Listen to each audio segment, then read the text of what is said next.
कभी कभी हम अपने जीवन की दौड़ में इतना आगे निकल जाते हैं कि हमें यह भूल जाता है कि हमारी डोर किसके हाथों में है।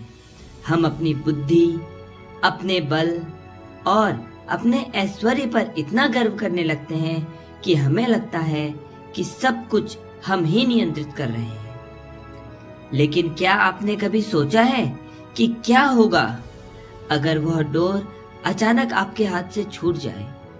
क्या होगा अगर आपकी सारी ताकत आपको बचाने के बजाय आपको और गहराई में खींचने लगे? नमस्कार दोस्तों, राधा शरणम में आपका स्वागत है। आज मैं आपको एक ऐसी यात्रा पर ले जा रहा हूँ जहाँ एक विशाल राजा का अहंकार चूर चूर हुआ और एक ऐसी पुकार गूंजी जिसने साक्षात वैकुंठ की नींव हिला दी। यह कहानी सिर्फ एक हाथी की नहीं है, यह कहानी हम सब की है। यह कहानी है उस क्षण की जब मैं मिटता है और ईश्वर आते हैं।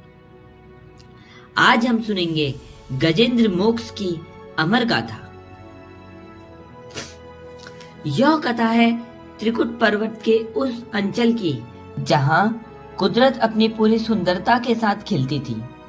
वहां एक विशाल सरोवर था जिसका जल शहद जैसा मीठा था। वहीं का राजा था गजेंद्र। वह हाथियों का एक ऐसा झुंड संभालता था जिसकी दहाड़ से पूरी घाटी थरथरा जाती थी। गजेंद्र साधारण हाथी नहीं था। उसके विशालकाय शरीर को देखकर ऐसा लगता था मानो साक्षात पहाड़ चल रहा हो। उसके दांत हाथी दांत के स्तंभों जैसे चमकते थे। उसे अपनी शक्ति पर इतना गर्व था कि वह समझता था कि इस जंगल का भाग्य उसी के हाथों में है।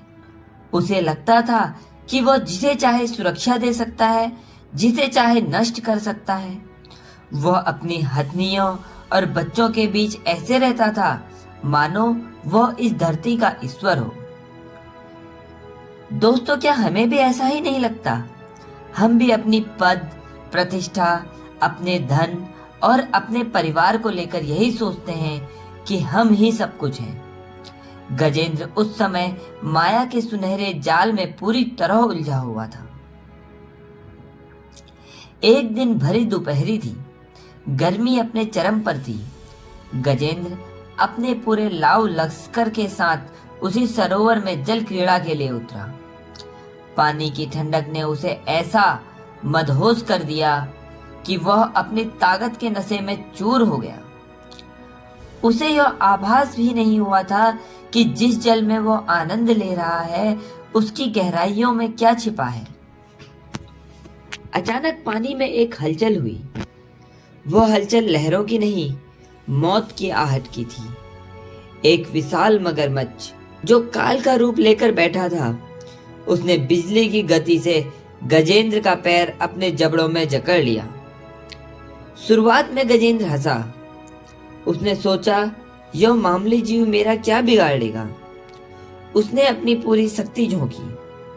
उसने पानी को मत दिया, अपनी सूंड से मगरमच्छ को उछालने की कोशिश की, लेकिन वह मगरमच्छ साधारण नहीं था। जैसे जैसे गजेंद्र कीचड़ में धंसने लगा, उसे समझ आने लगा कि यह कोई सामान्य लड़ाई नहीं है।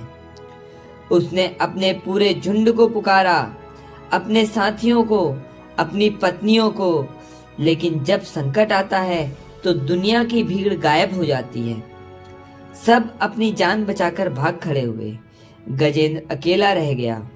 वो शक्ति, वो गर्व, वो ऐश्वर्य सब धरे के धरे रह गए। देखते ही देखते हजारों साल बीत गए।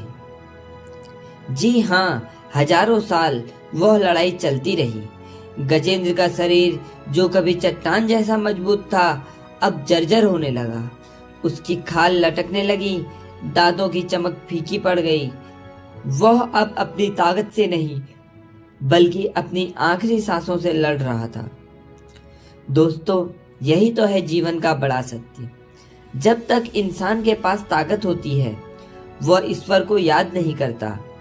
गजेंद्र अभी भी सोच रहा था कि वह खुद को बचा लेगा, लेकिन जैसे जैसे समय बीतता गया, उसे यह समझ में आया कि यह सरोवर संसार है और यह मगरमच्छ हमारा कर्म, यह हमारा अहंकार जो हमें नीचे खींच रहा है। अब गजेंद्र के पास कोई विकल्प नहीं था। उसका अहंकार पूरी तरह टूट चुका था। उसने जान लिया कि न उसकी ताकत, न उसके मित्र और न ही उसका शरीर, कोई भी उसे इस काल के चंगुल से नहीं बचा सकता। और जिस क्षण उसने यह मान लिया कि मैं कुछ नहीं हूँ, उसी क्षण उसके भीतर का भक्त जागृत हुआ। उसने अपनी सूंड को आकाश की ओर उठाया। उसके पास कोई हथियार नहीं था सिवाय एक खिले हुए कमल के फूल के। उसने पूरी आत्मा को निचोड़कर पुकारा, हे नारायण, हे अनंता, हे जग के पालनहार, हे जो सृष्टि के कण कण में बसे हैं, मैं इस संसार की माया में हार चुका हूँ। अब मेरी रक्षा केवल आप ही कर सकते हैं। हे प्रभु, मैं अपना सर्वस्व आपको समर्पित करता हूँ, मेरी रक्षा करें।